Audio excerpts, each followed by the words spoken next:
is that time of the year again, which is one of the 365 days where people can't stop talking about Jeremy Corbyn. This time it's Labour MP Joanne Reid. Now, Labour are polling terribly with Reform top of many of them. They are incredibly hated and they have zero answers to anything. So what do? Talk about Jeremy Corbyn, specifically on Russia, because you know whose opinion a Labour MP needs. It's an independent backbench MP. Now, Reid wrote a letter to Corbyn and bizarrely asked him if he aligns with Trump's appeasement of Putin. Jeremy Corbyn must decide. Does he back the UK standing with Ukraine against Russian aggression, or does he align with Trump's isolationist appeasement of Putin? There is no sitting on the fence. Donald Trump's overtures to Vladimir Putin have changed the global picture, and with them, the stakes for Ukraine and its allies, including the UK. Given these developments, it's vital that every MP is clear about where they stand. Keir Starmer has been unequivocal. The UK will continue to stand with Ukraine and provide the support needed to help them defend their sovereignty. The Prime Minister has made it clear that there is no scenario in which we would abandon Ukraine to Russian aggression. I am writing to ask you to set out your position on the issue. Do you support the Ukraine's government commitment to back in Ukraine, or do you align with Trump's isolationist stance and his signals of appeasement towards Putin? There is no room for ambiguity on an issue of this magnitude. The British public deserves to know where its elected representatives stand on defending democracy and the rules-based international order, given your previous positions on foreign policy and military intervention.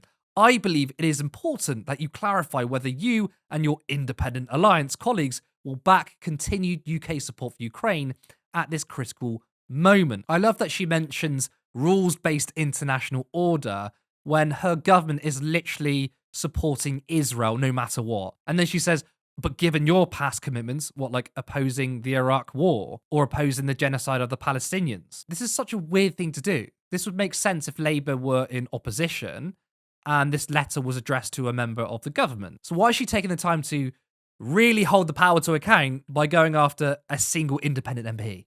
This is utterly deranged. I mean, what did she think the fallout of this was going to be, apart from showing people how much of a non-serious person she is? And the second thing about this letter is that the implication here is that Jeremy Corbyn secretly stands with Putin.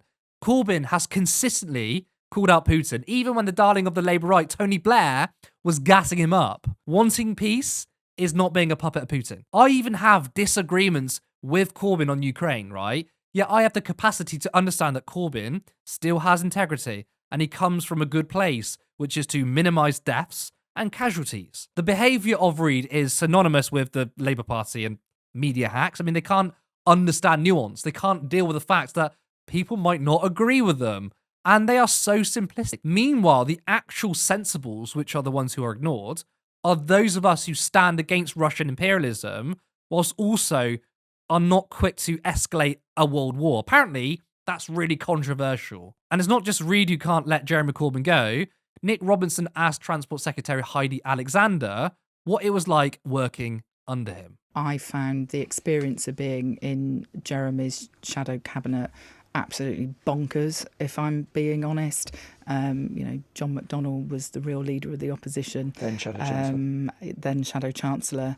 No effort to build a team at all. It was shambolic. And I think that after Brexit, the constant uncertainty, Conservative ministers standing up and making these long, turgid speeches, and you didn't have any sense of where the government was going. I think it was a really unsettling time for a lot of people in politics. Everything she's saying, by the way, is utter horseshit. Now, why was there chaos in the leadership of Jeremy Corbyn? It was probably because you had people like you and others trying to undermine him every step of the way. Need I remind you there was a literal chicken coup to get rid of him?